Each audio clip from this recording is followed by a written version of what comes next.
पुराना साधु होना चाहिए, ऐसा मानते थे। फिर अब एक कैटेगरी आती थी कि थोड़ा वैभव भी होना चाहिए। बुद्ध काल में भी भगवान बुद्ध चलते थे तो लाखों बौद्ध भिक्षु साथ में जाते थे। इतनी बड़ी व्यवस्था के लिए सावधानी क्यों नहीं बरती गई, ये भी विचारणीय प्रश्न है।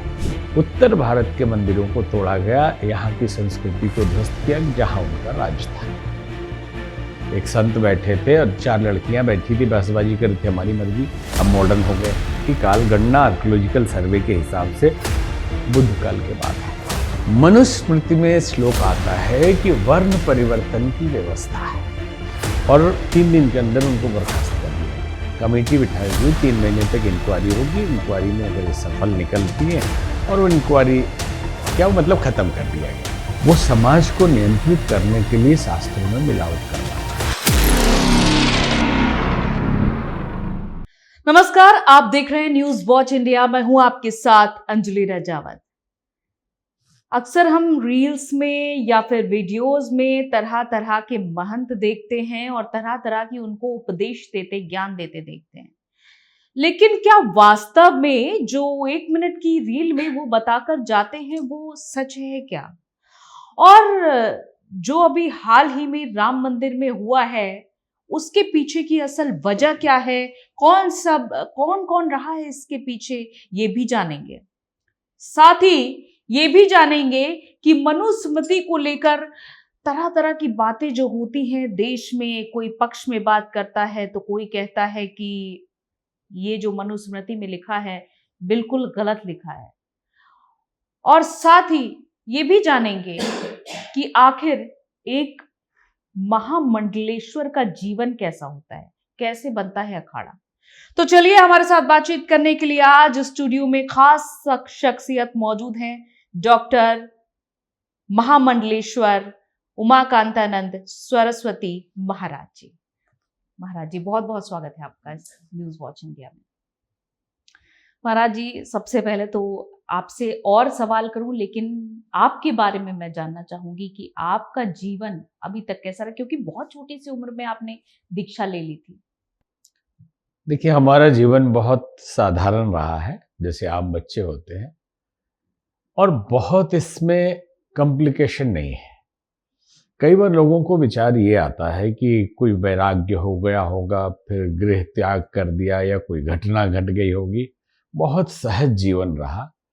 होश संभालते ही हम खेलते कूदते और अपने को हमने गायत्री मंत्र जपते हुए पाया, नियमित घंटों घंटों, और इंट्यूशन होता रहा।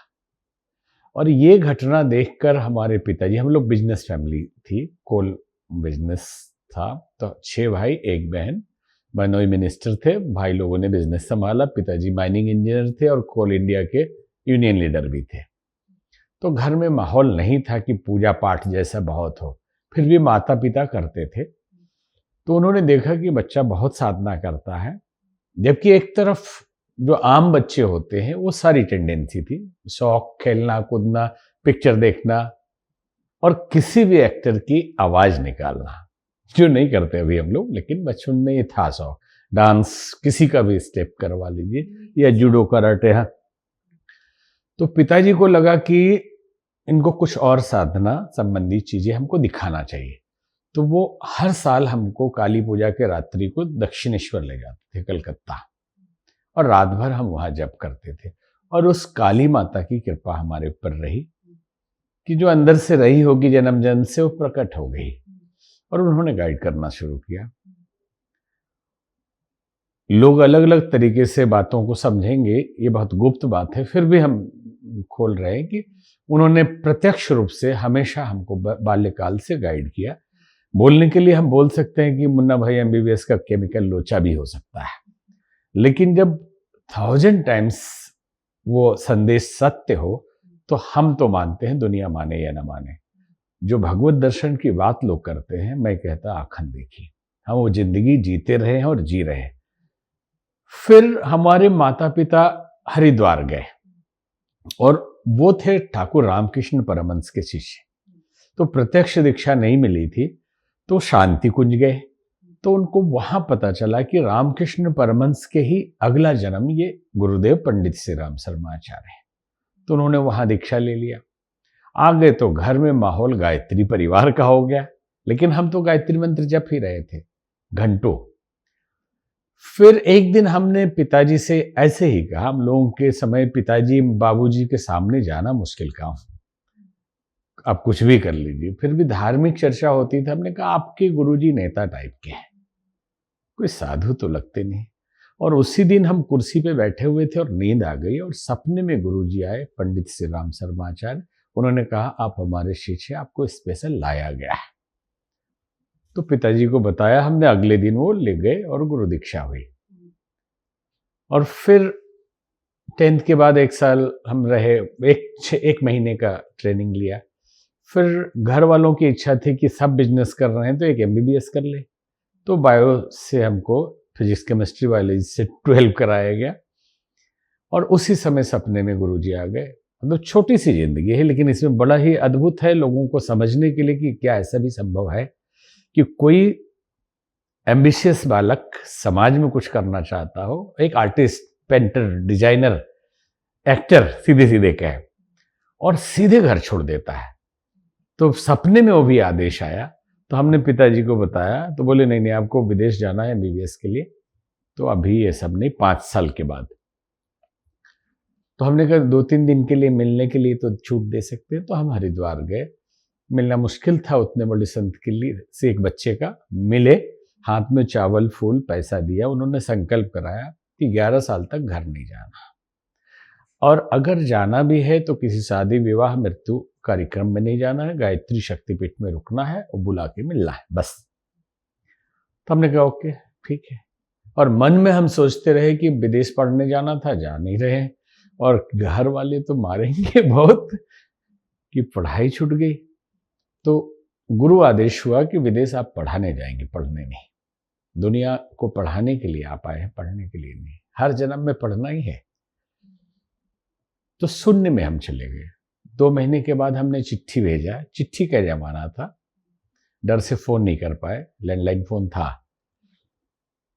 फिर पिताजी मिलने आए, तो उन्होंने बस इतना ही कहा, भाई लोगों से उनका 1 साल तक बातचीत दिक्कत हुई कि लड़का बिगड़ गया, ये क्या मतलब है, आपके कारण ये सब हुआ है, पढ़ाई छूट गई, क्या करेगा, भीख मांगेगा, बाबा बनेगा। तो उन्होंने कहा कि नहीं, हमको खुशी है कि हमारा बेटा विवेकानंद बने, लेकिन दुख है कि पढ़ाई पूरी नहीं हुई। तो हमने कोई बात नहीं डॉक्टर, तो ऐसा नहीं तो वैसा PhD तक कर लेंगे हम। तो इस तरह से घर हमारा छूट गया, और हम लगभग 15 साल शांति कुंज गायत्री परिवार की सेवा में, हम गुरु सेवा में रहे। 11 साल के लिए उन्होंने बोला था, तो हर तरह की सेवा हमने की।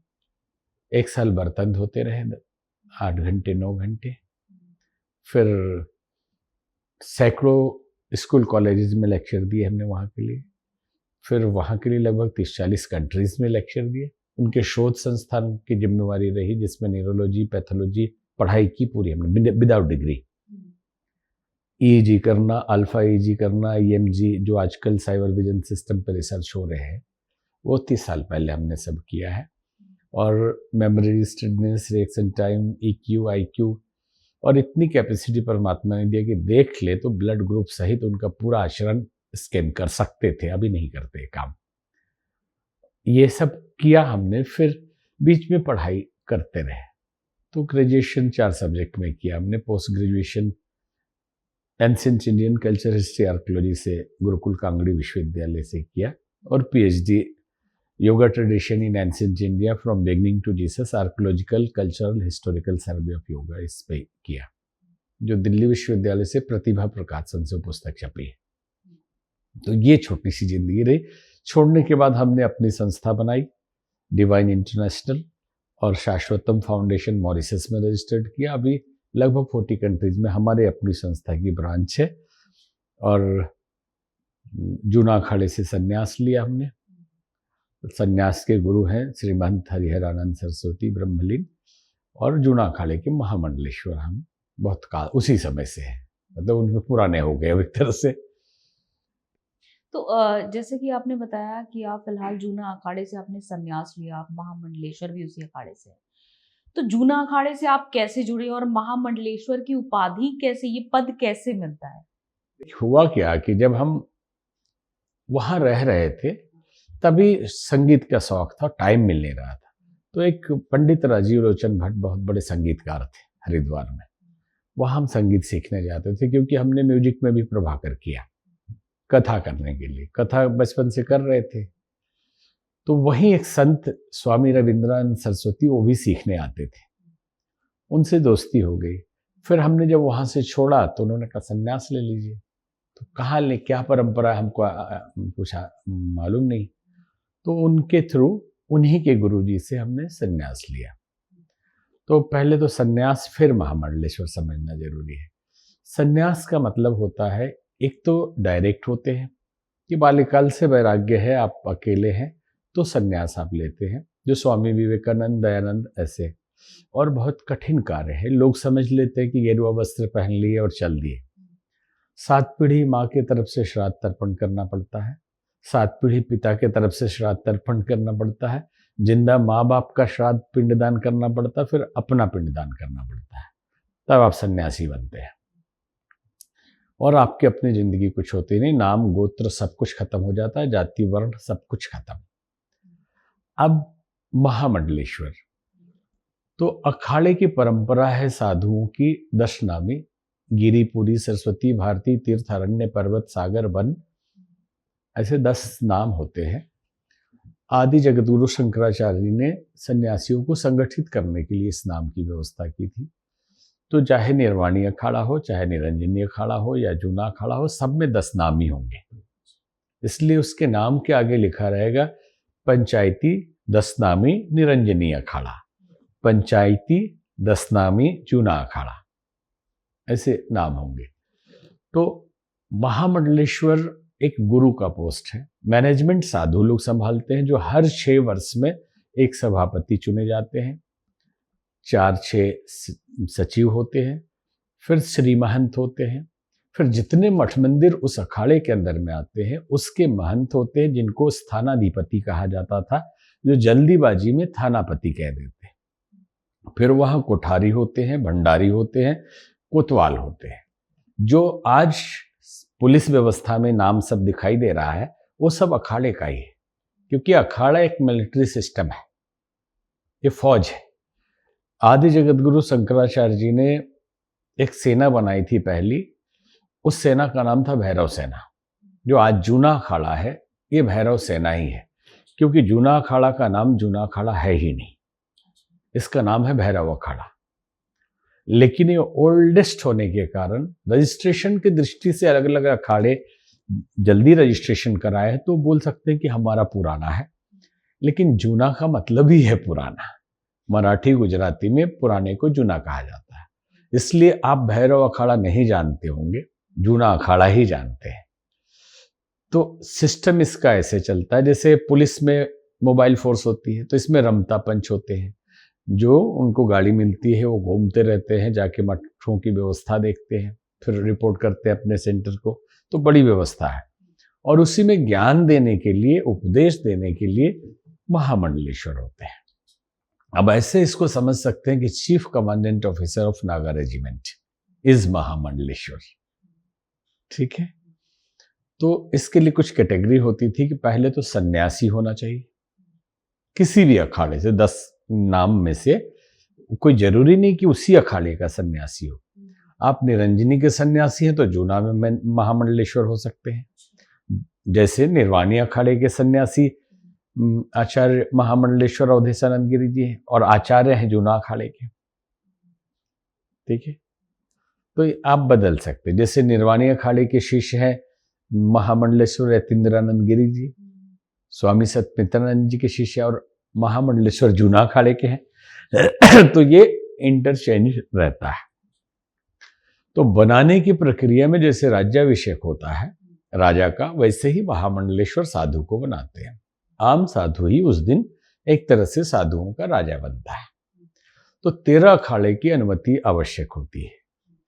तो अगर अखाड़े के आचार्य नहीं उपस्थित हो पाए तो उनके प्रतिनिधि एक शॉल लेकर आते हैं, जिसको पट्टाभिषेक कहते हैं। और विधि वही होती है जो राजा के राज्याभिषेक में होता है। नीचे से उनके आचार्य और सभी लोग जो बुजुर्ग हैं उनको सिंहासन पे बिठाते हैं। अब छोटा बच्चा भी अगर महामंडलेश्वर हो गया तो बुजुर्ग साधु भी उनको नमन करेंगे, क्योंकि वो कमांडर हो गया, वो गुरु के पद पे हो गया, और अखाड़े के कार्य विधि में वो हस्तक्षेप नहीं करते। और अखाड़ा उनके लिए कुंभ के मेले में चांदी के रथ की व्यवस्था करता है, उसके लिए उनके लिए स्नान की व्यवस्था करता है। तो ये एक छोटी सी प्रक्रिया हमने आपको बता दी। लेकिन किसको बना ये, हाँ हाँ, उसी पे आ रहे हैं कि क्या क्या कैटेगरी है लाने के लिए। पहला तो यह है कि सन्यासी होना चाहिए, नहीं है तो सन्यास लेना पड़ेगा। अगर पुराना साधु है और सन्यास परंपरा में नहीं है तो सन्यास लेना पड़ेगा, भले उसी दिन एक दिन में किया जाए और उसी दिन महामंडलेश्वर भी हो जाए, लेकिन सन्यास परंपरा आपको अपनानी पड़ेगी।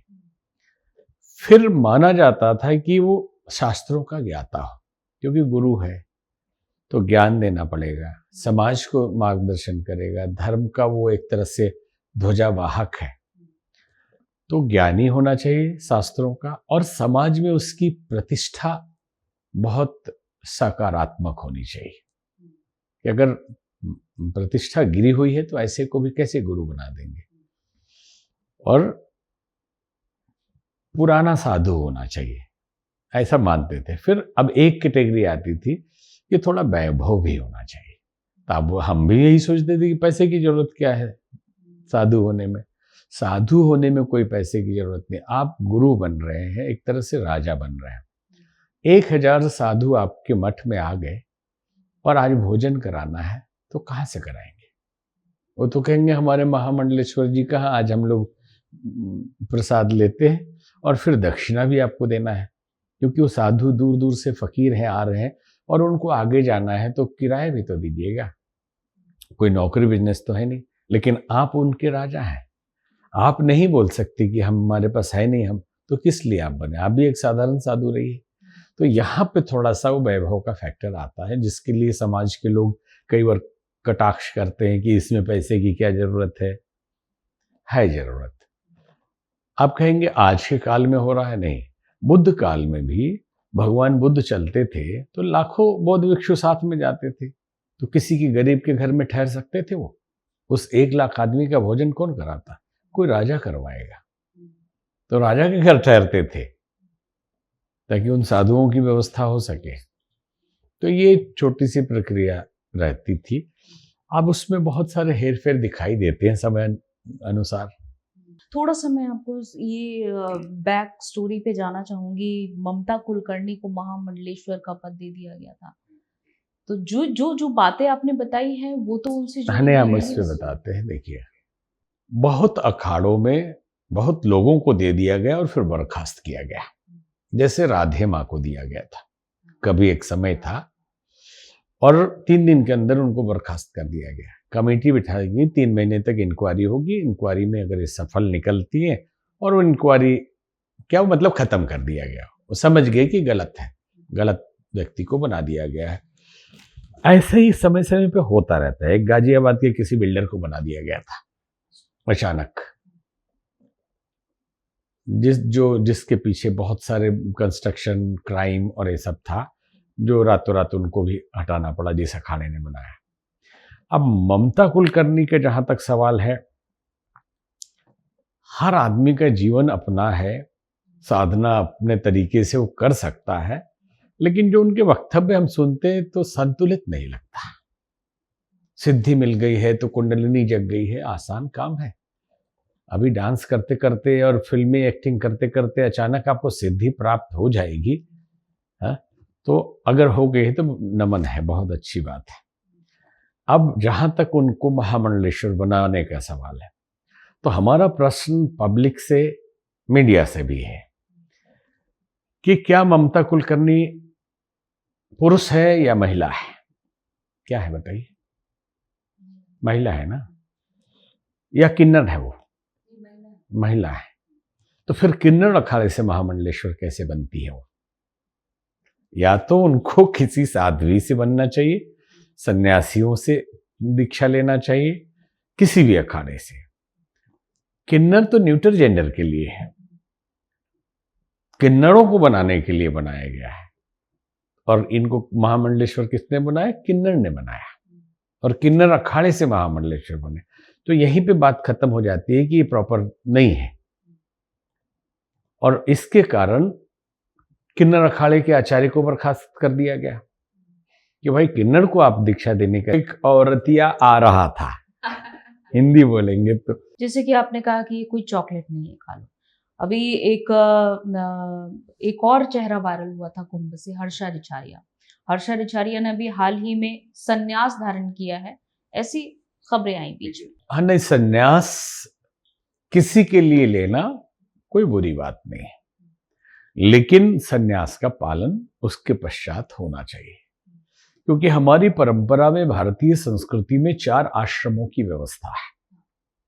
100 साल तक जीने की प्रार्थना हम करते हैं वेदों में, जीवेम शरदः सतम, 100 साल तक जिए। तो कैसे जिए? शृणुयाम शरदः सतम, 100 साल तक कान सुनाई भी पड़ता रहे। तो क्या सुने?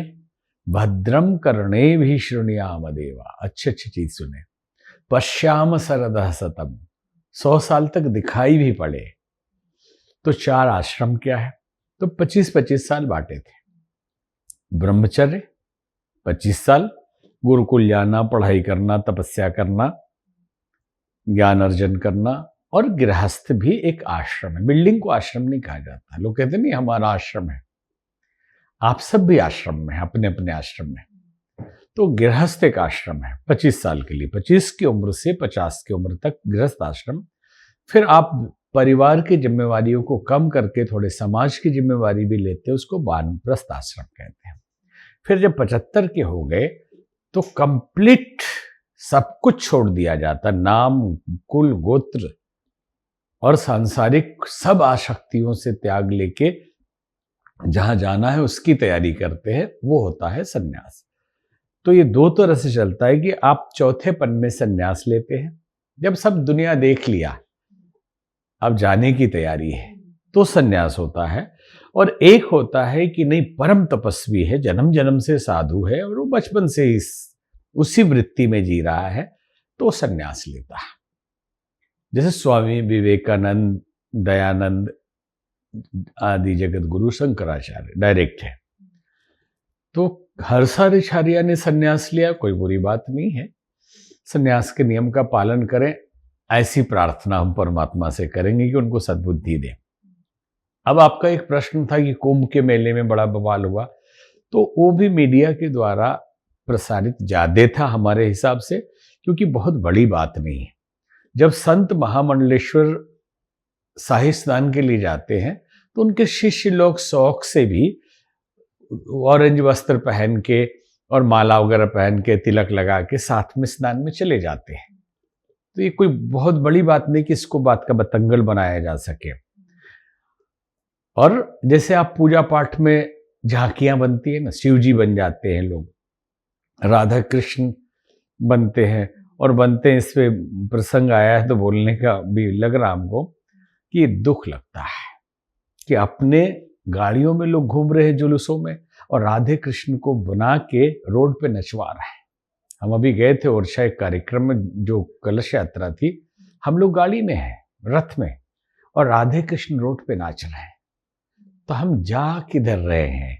हमारे देवताओं की कोई गरिमा है या नहीं? उनकी झांकी बन सकती है, उनकी लीला हो सकती है, लेकिन रोड पे नचवा रहे हैं भगवान बना बना के, ये उचित नहीं है समाज सनातन के लिए। तो क्या अभी तक जो किया है वो? तो ये जो हर्षा रिछारिया वाला प्रसंग था, उसमें कोई खास बात नहीं थी, मुद्दा बनाया गया बस।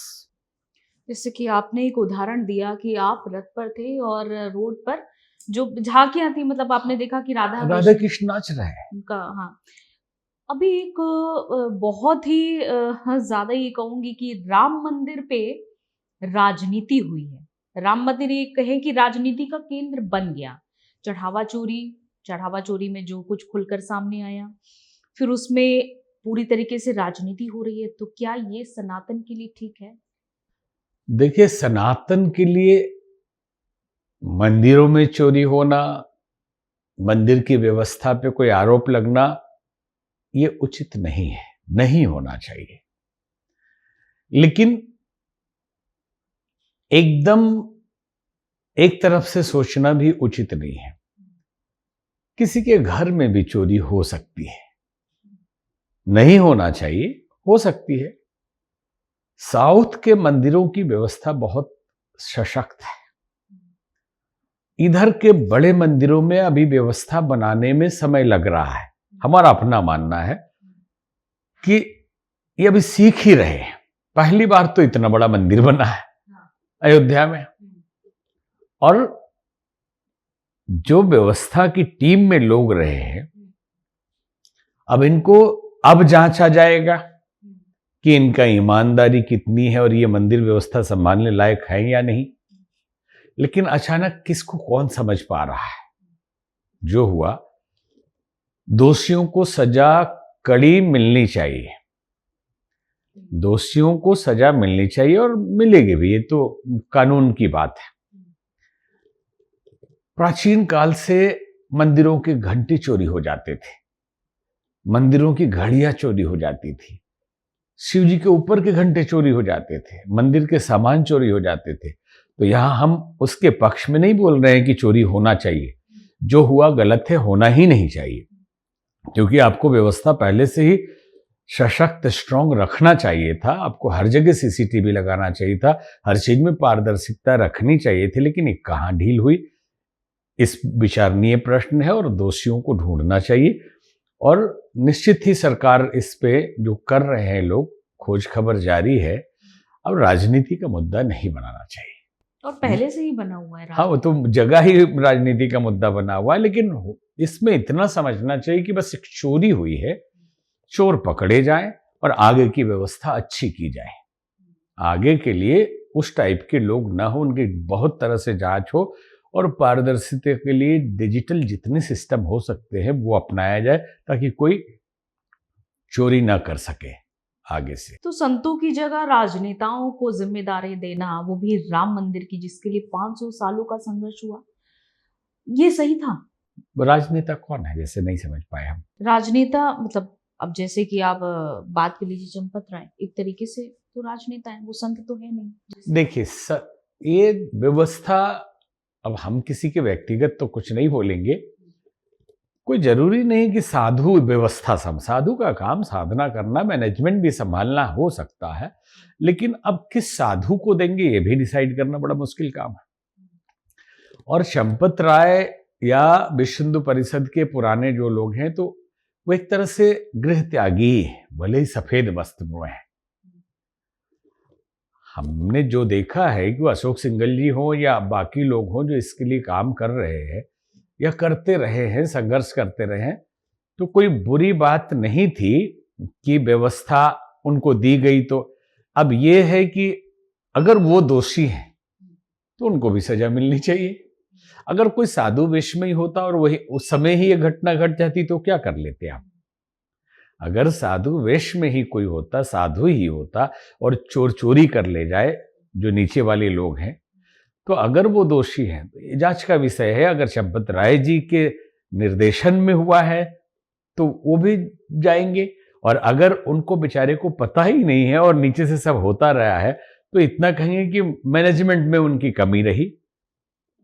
उनको उतनी बड़ी व्यवस्था के लायक वो बुद्धि है कि नहीं, ये एक प्रश्न उठेगा। लेकिन उनके व्यक्तित्व पे सीधे सीधे हम सवाल नहीं उठा सकते कि साधु को देना चाहिए था, वो राजनेता, वो किसी पार्टी के नेता नहीं है। अगर वो पार्टी के नेता होते तो प्रश्न उठता कि नहीं कि इस पार्टी के नेता को कैसे बनाया गया। वो तो विश्व हिंदू परिषद हमेशा से संघर्ष करता रहा और उसका अग्रणी रहा, दिन रात लगा रहा। तो एक टीम, ट्रस्ट है, कमिटी है, उसमें वो मेंबर है, उसमें साधु भी हैं, गोविंद गिरी जी महाराज भी हैं सन्यासी उसमें व्यवस्था में। बहुत सारे नाम सामने आए। लवकुश मिश्रा के घर में गोबर में 10 लाख मिले, गोबर के नीचे उन्होंने 10 लाख। हम तो इन लोगों को किसी को जानते नहीं। अब चोर चोरी करने वाले, जिसकी नियत ही है चोरी करना, तो वो कोई भी हो, नाम उसका लवकुश मिश्रा हो जाए या कोई भी हो जाए, कोई फर्क नहीं पड़ता है। और वो किसी पार्टी विशेष का हो या किसी संगठन विशेष का हो, ये भी कोई फर्क नहीं पड़ता है। वहां मौका मिली तुम्हारी, मौका मिल गया जिनको, बस ये है कि आपने मौका दिया कैसे, आपके व्यवस्था में ये चूक कैसे हुई, इतनी बड़ी व्यवस्था के लिए सावधानी क्यों नहीं बरती गई, ये भी विचारणीय प्रश्न है। अच्छा, जैसे कि मैं सन्यासियों की बात कर रही थी, कहा जाता है कि सन्यासी की, महामंडलेश्वर की कोई जाति नहीं होती है। तो आज के समय में क्या ऐसा कुछ देखा जाता है, जाति? देखिए, नहीं होती जाति। आप हमारी जाति बता सकते हैं? नहीं बता सकते ना। नहीं नहीं बता सकते हैं जब तक कि कोई पुराना परिचय न दे। और तो सन्यासियों की जाति नहीं होती। जाति तो दूर की बात है, जाति तो बहुत छोटी सी बात है, जो जाति होती ही नहीं है, जिसको बनाया गया, जिस पर बड़ा विषय है, ये अंग्रेजों की देन है। जिसमें पहला सेंसेक्स किया गया तो नेजल सेंसेक्स उसको कहते हैं, कि नाक देख के भारत को बांटने के लिए अंग्रेजों ने पहले, आजादी से पहले ही सेंसेक्स कराया। जनगणना जो की गई वो जातिगत जनगणना पहली थी, उसमें 7 जातियां चिन्हित की गई। जिसके नाक बड़े हैं वो आर्य हैं और विदेश से आए हैं, ऐसा सिद्ध किया गया जबरदस्ती। और बाद में ये जो कम्युनिस्ट और मार्क्सिस्ट हिस्टोरियन हुए, उन्होंने उसी को आगे बढ़ाया। आर्यन इन्वेजन थियोरी जो है, ये बाहर से आए आर्य। जबकि आज अफगानिस्तान तक के डीएनए टेस्ट हुआ है तो सब इधर के ही, गोरे काले सब इधर के ही है। कुछ लोग आए थे द्रविड़, शक, हूण, वो मिक्स हो गए इसी में, तो डीएनए भी मिक्स हो गया। और आर्य, हमारे पास प्रमाण है, हमने इस पर एक वीडियो भी बनाया है कि आर्यों का आदि देश भारत है, आर्य यहीं के लोग हैं। आर्य कोई जाति नहीं, एक संबोधन था श्रेष्ठ लोगों के लिए। इसलिए महाभारत में भी हे आर्यपुत्र, हे आर्य, ऐसे शब्द प्रयोग होते हैं श्रेष्ठ जनों के लिए। ये कोई जाति थी ही नहीं। तो इन्होंने निकाला, अंग्रेजों ने, नेजल सेंसेक्स थियरी, नाक जिसका बड़ा है। और मैक्स मुलर ने क्या उदाहरण दिया कि वेद में लिखा है, एक श्लोक है कि जिनकी नाक छोटी है और काले हैं वो दुष्ट हैं, और राजा का कर्तव्य है कि उनको दंडित करे। जबकि उस श्लोक का अर्थ ये है कि जो नाक से कोई मतलब ही नहीं, वो संस्कृत का गलत अर्थ उसमें, कि जो दुष्ट है, चोर हैं और संकीर्ण लोग हैं, राजा का कर्तव्य है कि उनको दंडित करके समाज की व्यवस्था बनाए रखे। और इन्होंने इसको क्या थोप दिया कि जो लोग काले हैं, छोटे नाक वाले हैं, वो यहाँ के निवासी हैं, और आर्य लोग उन पे दमन करते हैं। अब फिर जातियां किस पे बन गई? कार्य करने का जो क्षेत्र था उसको जाति बना दिया गया। जैसे लकड़ी का काम करते थे तो आप बढ़ई थे, तो बढ़ई आपकी जाति थोड़े हो गई, आपका कार्य है। तो बढ़ई का बेटा बढ़ई हो गया, क्योंकि जो स्किल सीखा उसने घर में सीख लिया। वो एक तरह से आपको स्किल डेवलपमेंट का कोर्स घर में ही था। सोना बनाने वाले के बेटा सुनार हो गया, लोहा बनाने वाले का बेटा लोहार हो गया, ये भी एक जाति हो गई। और पूजा कराने वाले का बेटा पंडित हो गया, ये भी एक जाति हो गई। और चमड़े का काम करने वाले के बेटा वो हो गया, वो भी एक जाति हो गई। उसमें भी उपजातियां हो गई कि ब्राह्मण हो गए तब सरयू पारी है, कि कान्यकुब्ज है तो ये वाला बड़ा है, तो क्षत्रिय है तो राठौर है, कि चौहान है, कि सिकरवार है, कि रजावत है। इसमें भी बोले हमारा वाला श्रेष्ठ है तो उनका वाला श्रेष्ठ है, कि अब सूर्यवंशी है कि चंद्रवंशी है। ठीक, अब उसमें भी कुर्मी है तो उसमें भी आप लेवा पटेल है कि करुआ पटेल है। बहुत सारे सिस्टम आ गए, हजारों जातियां हो गई। तो ये जातियां होती नहीं थी, ये कार्य था। वर्ण व्यवस्था शास्त्रों में वर्णन है, और जिसके लिए साफ साफ भगवान कृष्ण कहते हैं, चातुर्वर्णम मया सृष्टवा गुण कर्म विभाग सा। गुण और कर्म, आपके टेंडेंसी, स्वभाव और कार्य के हिसाब से 4 वर्ण बनाए गए। अगर आप योद्धा है, लड़ते हैं, किसी भी घर में पैदा हुए हैं, तो आप क्षत्रिय वर्ण में हैं। शासन करते हैं तो क्षत्रिय। मतलब जातियां नहीं थी, नहीं थी ही नहीं, कहीं नहीं। आप पूरा ना, हम अभी उदाहरण दे रहे हैं आपको प्रूफ सहित। और 3 वर्ण ही माने जाते थे। चौथा वर्ण माना गया कि जो सेवा कार्य में रहेंगे वो चौथा वर्ण हो जाएंगे। तो किसी का भी बच्चा हो सेवा कार्य में जा रहा है तो शूद्र माना जाएगा, गुण और कर्म के हिसाब से। तो अगर आप किसी वर्ण में, शूद्र वर्ण था ही नहीं, किसी में पैदा हुए, सेवा कार्य कर रहे हैं तो शूद्र आपको कहा जाएगा। छोटा नहीं है वो, अभी कोई छोटा नहीं है, ये अब सिद्ध कर रहे हैं। सेवा कार्य के क्षेत्र कितने आज समाज में है, ये बताइए। आईएएस जितने हैं क्या करते हैं? सेवा में ही तो है, लोक सेवा में है ना। पीसीएस जितने हैं सेवा में है, आईआरएस जितने हैं, सरकारी नौकरी जितनी है सब सेवा का कार्य है, सरकारी नौकर है। तो आप किस वर्ण में आते हैं? ऑफिसर महोदय, आप शूद्र वर्ण में आते हैं। जब कर्म और गुण के हिसाब से वर्ण है, और आप किसी भी जाति में पैदा हुए हो घर में, लेकिन अगर आप सेवा में हैं तो आप शूद्र वर्ण में हैं। और अगर आप राजतंत्र में हैं, चाहे आप मायावती हैं, चाहे आप ममता बनर्जी हैं, और चाहे आप यादव जी हैं, चाहे आप पासवान, रामविलास पासवान हैं, आप क्षत्रिय हैं, क्योंकि आप शासन कर रहे हैं, राज सत्ता संभाल रहे हैं।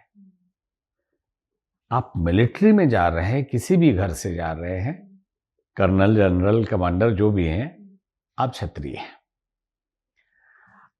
आप शुक्ला जी हैं, मिश्रा जी हैं, सिंह साहब हैं, पटेल जी हैं, यादव जी हैं, पासवान जी हैं, बिजनेस कर रहे हैं, तो आप वैश्य हैं। तो आज सबसे बड़ा वर्ग जो है वर्ण, वो वैश्य वर्ण है, क्योंकि शुक्ला जी भी दुकान खोल के बैठे हैं और सिंह साहब भी रेस्टोरेंट खोल के बैठे हैं, ठीक है, और पासवान जी का भी होटल चल रहा है। तो किस वर्ण में आएंगे लोग? ये सब वैश्य है। लेकिन समाज में राजनेताओं ने जातियों को ऐसी तरह से घुसाया है ताकि हमारा एक वोट बैंक बना रहे और हम राज करते रहे। तुम नीचे बने रहो, तुमको बताएंगे कि हमको सताया गया, और आप तो हो गए राजा, लीडर हमारे बन गए, हम मेंबर ऑफ पार्लियामेंट बन के घूम रहे हो, बॉडीगार्ड 4-4, 10-10 गाड़ियां आपके चल रही है आगे पीछे, और हम तो वहीं भीख मांग रहे हैं आज भी। अब मनुस्मृति में लोग कहेंगे, मनुस्मृति में श्लोक आता है कि वर्ण परिवर्तन की व्यवस्था है, जबकि मिलावट बहुत है, लेकिन कुछ नहीं, एक चीज बस, ये क्या मतलब, क्योंकि ये जो मनुस्मृति का जिक्र किया जा रहा है, कहा जा रहा है, और संत समाज की ओर से कहा गया कि अब जो मनुस्मृति है वो मध्यकालीन युग में अपनी तरफ से मिलावट की गई है, ये सच है? हाँ जी, केवल मनुस्मृति ही नहीं, 99% पुराणों में मिलावट है। हम उसके प्रूफ बता देंगे आप। भविष्य पुराण 2019 के कुंभ में सुदर्शन न्यूज का एक पत्रकार हमारे पास आया, बोला कि गुरुदेव आप 18 पुराण को सत्य मानते हैं? कि मानना ही पड़ेगा, व्यास जी का लिखा हुआ है। तो बोले ये है भविष्य पुराण, इसको भी सत्य मानते हैं?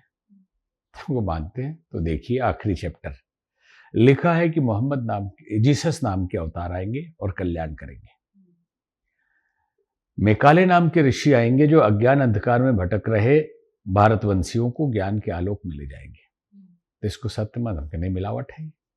मेकाली ने तो खत्म कर दिया हमारा पूरा देश ही, उसके ये अंग्रेजों के टाइम में मिलाया गया है। मध्यकाल में मिलावट के बहुत प्रमाण हैं, जो आपके रामधारी सिंह दिनकर के संस्कृति के 4 अध्याय, साने गुरुजी की भारतीय संस्कृति, श्री अरविंदो की भारतीय संस्कृति, ऐसी पुस्तकें पढ़े तो मिलावट के प्रमाण मिल जाएंगे। और ग्रंथों को पढ़े, जैसे वाल्मीकि रामायण में 24,000 श्लोक थे, हर श्लोक 1,000 के प्रारंभ होता था गायत्री मंत्र के एक अक्षर से। 80 श्लोक का फर्क आ रहा है। तो ये मिलावट है, और बहुत तरह की बातें हैं मिलावट की। मनुस्मृति में भी मिलावट है, और मनुस्मृति में श्लोक आता है कि वर्ण परिवर्तन की व्यवस्था है। अगर आपका कर्म ऐसा है तो आप दूसरे वर्ण के माने जाएंगे। तो जिसने मिलावट किया तो इन श्लोकों को निकाल देना चाहिए था उसको, लेकिन गलती से अच्छे वाले श्लोक भी बच गए उसमें, जिसके कारण कंट्रोवर्सी दिखाई दे रही है और प्रूफ मिल रहा है कि मिलावट हुआ है। अब प्राचीन काल की बात करें, कोई कहेंगे कि तो फिर पीछे का कुछ बताइए। लखनऊ आप कभी गई है? जाते हैं। बिजली पासी किला, पासी कौन होता है? पासवान, ताड़ी उतारने वाले, वो राजा हैं, किला उनका मौजूद है। इसका मतलब जिसको आप शूद्र कह रहे हैं वो भी क्षत्रिय हुआ करते थे। अहिल्याबाई होलकर कौन थी? जिसने काशी में काशी विश्वनाथ के मंदिर का निर्माण करवाया, सोमनाथ का निर्माण करवाया और देश में संस्कृति और धर्म के लिए बड़े बड़े कार्य किए। गरडिया जाति से आती थी, तो गरडिया थी कि क्षत्रिय थी? वो रानी थी, क्षत्रिय थी। अब एक उदाहरण उपनिषदों का आपको देते हैं। 108 उपनिषद में एक उपनिषद आता है जिसका नाम है, नहीं, ब्राह्मण उपनिषद के उसमें नहीं आते हैं। जैसे ब्राह्मण अरण्यक 2 माना जाता है, सतपथ ब्राह्मण, गोपद ब्राह्मण, ऐसे है। उपनिषद में है एक उपनिषद जाबाल दर्शन उपनिषद। तो जाबाल कौन थे? जाबाली के पुत्र थे, सत्यकाम जाबाल। जाबाली कौन थी? एक वेश्या थी। जब गुरुकुल में नामांकन कराने के लिए गए, एडमिशन के लिए, तो हो ही नहीं रहा था कि पिता का नाम बताया। अड़ गए वो लोग कि नहीं, पिता नहीं है, मां के नाम से होगा। तो हो गया, जाबाली के नाम पर सत्यकाम का नाम जाबाल पड़ा। और वो दर्शन का रचयिता है उपनिषद का, वो ऋषि, तो शूद्र है या ब्राह्मण है? वर्ण परिवर्तित हो गया या नहीं? यहाँ तो प्राचीन काल के इतिहास को ठीक से नहीं पढ़ाया गया, और जो इतिहास पढ़ाया गया अधिकतर बच्चों को मुगल काल का इतिहास, गौरवमय इतिहास पढ़ाया गया। कभी उस जमाने में छत्रपति शिवाजी को ग्रेट छत्रपति शिवाजी नहीं बनाया गया। एक गुफा में छुपने वाला चूहा बताया गया, अकबर दी ग्रेट बताया गया। तो नई पीढ़ी किधर जाएगी? निबाल, आपने जो बात बताई है, क्योंकि ये बात बिल्कुल सच है कि वैदिक काल में जो पुराण थे, जैसे कि आपने अभी नहीं, वैदिक काल में पुराण नहीं थे। हाँ, मतलब जैसे हाँ, कि उपनिषद ये जो 18 पुराण है, इनकी काल गणना आर्कियोलॉजिकल सर्वे के हिसाब से बुद्ध काल के बाद है। हाँ, ठीक है, बिल्कुल ठीक है। लेकिन वैदिक काल में, सिर्फ वैदिक काल की मैं बात करूंगी क्योंकि फिर आप टोकेंगे। वैदिक काल में वाकई में कोई जाति जन्म से नहीं थी, बल्कि वर्ण से थी। जैसे कि आपने अभी बताया, क्षत्रिय अगर रक्षा कर रहे हैं तो क्षत्रिय हैं, सेवा कर रहे हैं तो शूद्र हैं, और ज्ञान है तो ब्राह्मण हैं, और व्यापार कर रहे हैं तो वैश्य है। लेकिन उसमें एक चीज और ये भी वर्णित है कि अलग अलग तरीके से उनको, जैसे यज्ञ के मैदान बुलाया जाता है, ब्राह्मण को बुला रहे हैं तो आइए, क्षत्रिय को बुला रहे हैं तो पधारिए, और वैश्य को बुला रहे हैं तो जल्दी आइए, और शूद्र को बुला रहे हैं तो दौड़ कर आइए। और इसी व्यवस्था को शायद आज के टाइम नहीं, वैदिक काल में ऐसा कुछ नहीं है। ये निश्चित ही भी मिलावट है। को आइए, दौड़कर आइए, इस टाइप का कुछ है ही नहीं, कहीं भी नहीं है। और इतने आपको कपोल कल्पित कहानियां मिल जाएंगी, इतनी किताबें मिल जाएंगी। आजकल तो एक से एक बैठे हुए हैं कि आपका परसेप्शन ही चेंज कर दे कि किताबों में लिखा है। अरे किसने लिखा? कौन सा ज्ञानी था? कौन सा ऋषि लिखा है? टाइम पीरियड क्या है? किस काल का लिखा हुआ है? कुछ पता नहीं, किताब में लिखा है।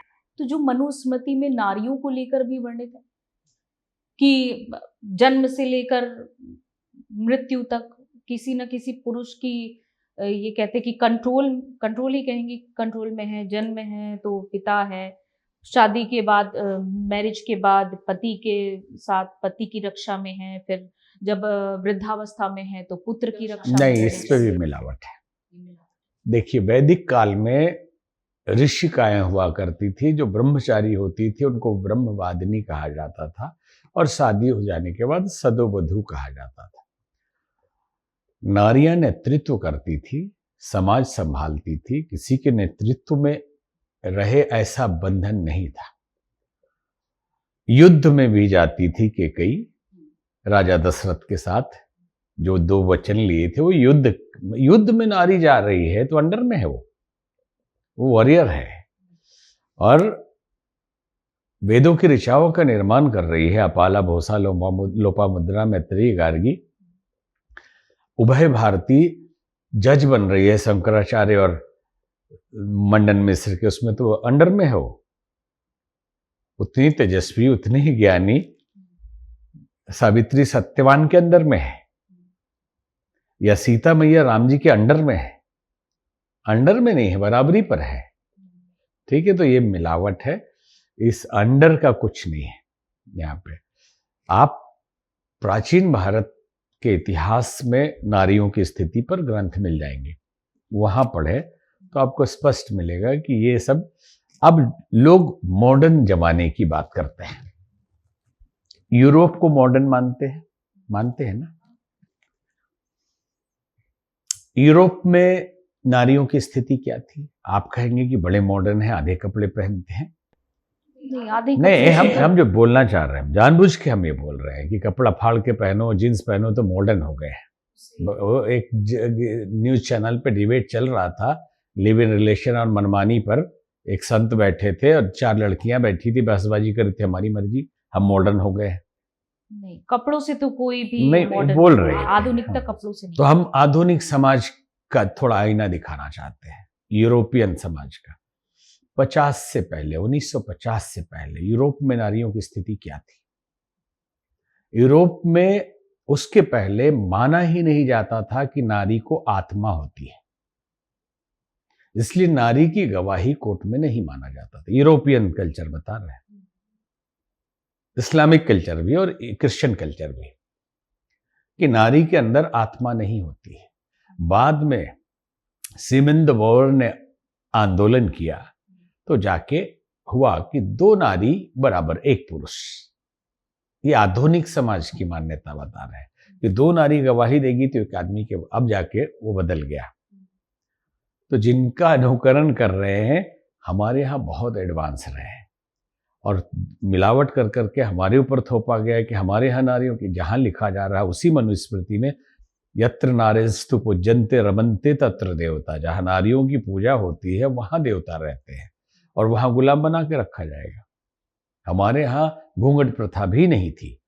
ये मध्यकाल में जब ये लूटने लगे, किडनैप करने लगे, तो घूंघट की प्रथा आई।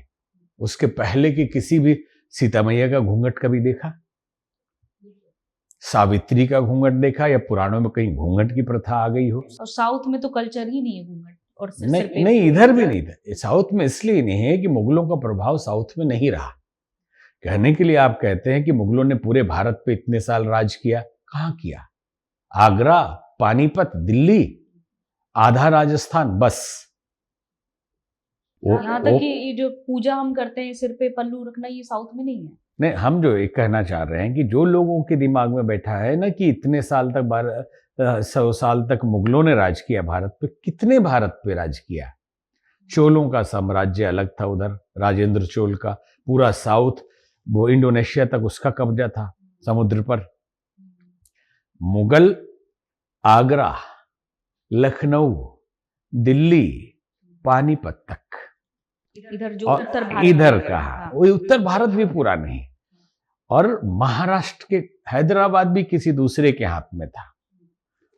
मुगल सीधे सीधे बोल देते हैं लोग, उसमें कई टाइप के प्रजातियां आई हैं शासन। मंगोल है जो आपस में भी लड़ते रहे हैं और पूरा महाराष्ट्र भी कब्जा नहीं कर पाए, पूरा गुजरात भी कब्जा नहीं कर पाए। बुंदेलखंड थोड़े दिन के लिए रहा, छत्रसाल ने वहां से भी उखाड़ दिया।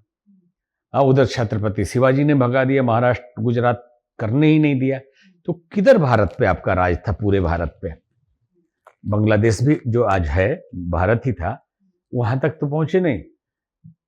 कुछ निजाम कलकत्ता में थे। तो ये भ्रम भी दूर कर लेना चाहिए कि पूरे भारत पे मुगलों ने राज किया। आधा तो पूरा ही छोड़ दीजिए दक्षिण का, उधर गए ही नहीं। इसलिए बहुत सुंदर सुंदर मंदिर बच गए, तोड़े नहीं गए। उत्तर भारत के मंदिरों को तोड़ा गया, यहाँ की संस्कृति को ध्वस्त किया जहां उनका राज था। तो जैसा कि, क्योंकि आप जैसे कि आप खुद बता रहे हैं कि, और ये विद्वान स्वामी दयानंद सरस्वती ने भी कहा है कि मध्यकालीन युग से इसको प्रभावित किया गया है, मिलावट की गई है मनुस्मृति में। और जैसे कि मैंने आपको थोड़ी देर पहले बताया था कि वर्णों में डिवाइड किया गया है किसी भी जाति को, वर्ण के। तो ये जो लिखा हुआ है, ये शतपथ ब्राह्मण में ही लिखा हुआ है। उपनिषद कुछ है क्या? उपनिषदों में भी मिलावट की गई? देखिए, 8 उपनिषद को आदि जगत गुरु शंकराचार्य ऑथेंटिक मानते हैं। फिर उसके बाद के उपनिषद है, तो हो सकता है 30-35 उपनिषद पुराने हो, नहीं तो बाद के लिखे हुए हैं, तो मिलावट तो होगा ही निश्चित। मतलब उपनिषद। हाँ हाँ, एकदम मिलावट है। कि अगर आज हम कहें कि प्राचीन युग से कुछ सीखना चाहिए, और ये प्रथाएं तो प्राचीन युग से चली आ रही हैं, तो ये जैसे देखिए, ब्राह्मण और आरण्यक जो होता है, ये आरण्यक मतलब सन्यासियों के लिए नीति नियम, और ब्राह्मण मतलब गृहस्थियों के लिए नीति नियम। तो समय समय पर शासक वर्ग जो भी रहा है, वो समाज को नियंत्रित करने के लिए शास्त्रों में मिलावट करवाता रहा, तो निश्चित ही मिलावट है। जाते जाते महाराज जी, अब क्योंकि आपने यहाँ पर समय दिया हमें, कोई संदेश आज के समय के राजनेताओं को आप देना चाहेंगे, जो आज देश में राजनीति जिस प्रकार की होती है उसमें क्या बदलाव की जरूरत है? देखिए, दो संदेश हम देना चाहते, एक तो आपने पूछा वो, और एक और देना चाहेंगे। राजनेताओं के लिए यही संदेश है कि इस देश को आजाद करने के लिए बहुत लोगों ने बलिदान दिया है, उस बलिदान को न भूलें, और केवल सत्ता को भोग की वस्तु न माने, राष्ट्र को परमात्मा माने, भारत को मां मानकर इसकी सेवा के लिए समर्पित हो, और उस दृष्टि से भी एक बार विचार करें कि कुछ भी करें तो देश के नागरिकों की भलाई के लिए करें। ये राजनेताओं के लिए है। और एक बात बोलने की इच्छा थी कि स्वामी विवेकानंद ने कहा था 100 साल पहले कि आज कभी धर्म का अंधविश्वास था, भी विज्ञान का अंधविश्वास हो गया है, कि विज्ञान सम्मत हो तो मानना चाहिए। और अब फिर से हम कहना चाहते हैं कि फिर से धर्म का अंधविश्वास हो गया। इतना अंधविश्वास, इतने देवता, इतने तरह के खेल, धर्म के साथ पूरा खिलवाड़ ही हो रहा है। टोना टोटका, पुराण, उपनिषद, गीता, ये तो साइड हो गया, साधु संत भी साइड हो गए। अंधविश्वास का जबरदस्त प्रचार है, और अंधविश्वासी लोगों की संख्या बहुत बढ़ गई है। तो उनसे कहना चाहेंगे कि विश्वास रखिए, अंधविश्वास मत रखिए। परंपराओं की तुलना में विवेक को महत्व दीजिए, थोड़ा दिमाग लगाइए। चलिए, बहुत बहुत धन्यवाद महाराज जी, आप हमारे बीच आए। तो ये थे महामंडलेश्वर डॉक्टर उमाकांत सरस्वती महाराज जी, जिन्होंने तमाम बातें की और तमाम ज्ञान की बातें भी की। और उम्मीद करते हैं कि आपको ये पॉडकास्ट पसंद आया होगा। आप इस पॉडकास्ट को लेकर अपनी क्या राय रखते हैं, अपने कमेंट बॉक्स में जरूर लिखिएगा। और इस पॉडकास्ट को ज्यादा से ज्यादा लाइक करिए, शेयर करिए, और चैनल को सब्सक्राइब करना बिल्कुल मत भूलिए। नमस्कार।